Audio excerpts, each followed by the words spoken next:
Start. Mr. Speaker, at the outset, I wish to thank the honorable members who have participated in the debate on the grants relating to the Energy Ministry. There has been more or less a unanimous feeling that the departments under the Energy Ministry have by and large done a good job. Of course, one can never be satisfied and should never be complacent in regard to energy.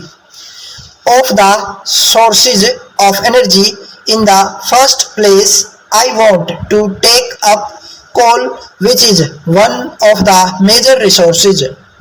We have large reserves of coal in this country. We have been trying to use these reserves in the past many years. It is interesting to note that in spite of our best efforts, we have not been able to increase the production of coal to the extent we desired. There are several reasons for this.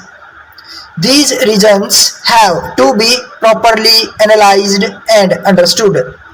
I do realize that we have yet to go a long way to reach a satisfactory position. We have to prepare ourselves to meet the realities of the situation with reference to the position now obtaining in the world. But on that account, it is meaningless to underestimate our achievements. I only wish the honorable members to realize the fact that we had to undergo many trials and tribulations even to reach the present level of achievements. Nevertheless, I take the criticisms of the members and their suggestions as inducements to achieve far greater results for the good of the people. We have to take a comprehensive view of the whole matter. As we all know, coal is a very important resource. The major problem is how to improve the productivity of coal. The responsibility of improving its productivity mainly rests on both the management and the workers. As a result of our continued best efforts, our relations with our workers have improved, and today the man days lost have come down to the lowest minimum. In the last 2 years, if we exclude the political strikes, there was hardly any strike due to any difference between the management and workers. The coal sector, and for that matter, all our major public undertakings must hereafter become self reliant, self sufficient, and be self generating resources. Only then we will be able to spend more and more on welfare schemes to help the workers in these undertakings.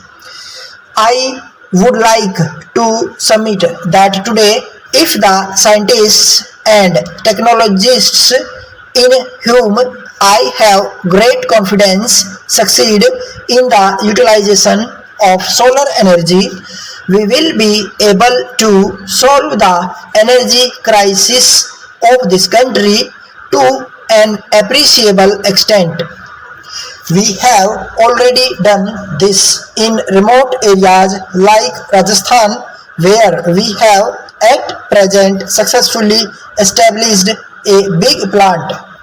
So far as the energy sector is concerned, our workers, officers, and managers at all levels have been able to do a really magnificent job, and they deserve our praise. With these observations, I conclude my speech. Thank you. Letter dated 10th June 1991 from Raja Industries Limited, Madras to the manager Lakshmi Enterprises, Madras. Dear Sir, we have great pleasure in bringing to your notice that we have recently opened a modern stationery section in our firm. We have stocked the latest items of stationery required in business firms, commerce institutes, offices, etc. We enclose herewith an illustrative and informative catalog which contains full information about the articles we have together with the prices of the various items. As you will find, all these are items required and used by officers every day.